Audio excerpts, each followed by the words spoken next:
আমরা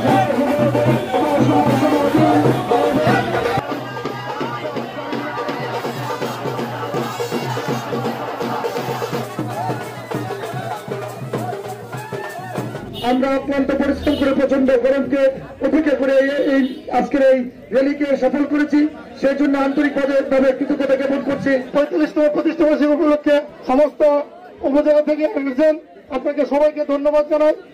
আমরা বাংলাদেশ জাতীয়তাবাদী দল একটি সুশৃঙ্খল দল। আমরা জানি শৃঙ্খলাই শক্তি। আমরা দলের মধ্যে শৃঙ্খলা বজায় রাখবো, শৃঙ্খলাই এবং ঐক্যই দলের শক্তি।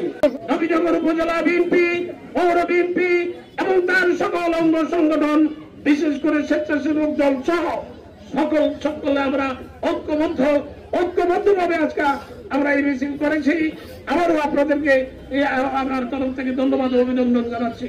ভাইয়ের আমার আজকে কোনো বক্তব্য নাই, আমি এই স্বেচ্ছাসেবক দলের উত্তরোত্তর সমৃদ্ধি কামনা করছি এবং আপনারা আবার যারা এসেছেন কষ্ট করে দূর দূরান্ত থেকে, আপনারা প্রত্যেকে ইউনিয়নে যে আপনারা এই স্বেচ্ছাসেবক দলকে সুসংগঠিত করবেন এবং আমাদের প্রিয় নেতা ভারপ্রাপ্ত চেয়ারম্যান জনাব তারেক রহমানের ৩১ দফা আপনারা ঘরে ঘরে পৌঁছে দিবেন এবং আমার প্রিয় নেতার সালাম আপনারা পৌঁছে দিবেন এবং আগামী নির্বাচনের জন্য আপনারা প্রস্তুত হয়ে যান।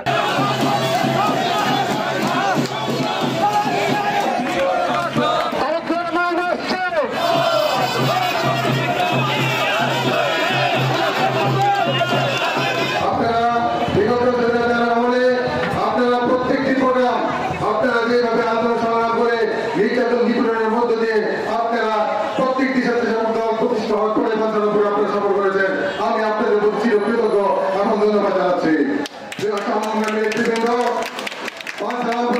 প্রত্যেকটি জাতি ইউনিয়ন নেতা আমি দেখেছি, তারা পরীক্ষিত নেতা, তাদের নেতৃত্বে প্রত্যেকটি ইউনিয়ন প্রত্যেকটি আন্দোলন সংগ্রাম আমাদের নদীতে চোখে দেখা, তারা প্রত্যেকটি প্রোগ্রামে যারা আন্দোলন সংগ্রাম অংশগ্রহণ করেছে, তারা কবিতা গিয়েছেন, উপগ্রাম গিয়েছেন, ভ্রমণে গিয়েছেন, সিলেট গিয়েছেন, আপনারা দিয়েছেন। আপনাদেরকে অন্তত সকল বিভেদ ভুলে গিয়ে আমরা সামনে নির্বাচন, ফেব্রুয়ারিতে নির্বাচন, আমরা কিভাবে আমাদের প্রার্থীকে জয়যুক্ত করতে পারি, ধানের শীষ মনোনীত প্রার্থীকে জয়যুক্ত করতে পারি, আপনারা সেদিকে সবাই খেয়াল রাখবেন। সবাই জনগণের দ্বার প্রান্তে পৌঁছে যাবেন। ধানের শীষে ভোট দিলে আমাদের দেশের উন্নয়ন হবে। মাটি মানুষের প্রতীক এই ধানের শীষ সবাইকে বুঝাবেন।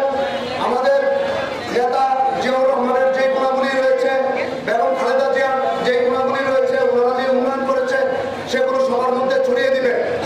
আমরা বিগত 17 বছরে যে গণতন্ত্র হরণ হয়েছিল, ফ্যাসিস্ট এই দেশ থেকে বিতাড়িত হয়েছে, বাট আমরা কিন্তু এটার জন্য কম কষ্ট করি নাই। কম কষ্ট করেছি আমরা সবাইকে আন্দোলন সংগ্রাম করতে গিয়ে হামলা জেল জুলুমের শিকার হইনি। আমরা অবশ্যই ধৈর্যশীল ভূমিকা পালন করব, সকলকে বুঝাবো আমরা যেন আগামী দিনে ভোট ও ভাতের অধিকার বাংলাদেশের মানুষকে ফিরিয়ে দিতে পারি।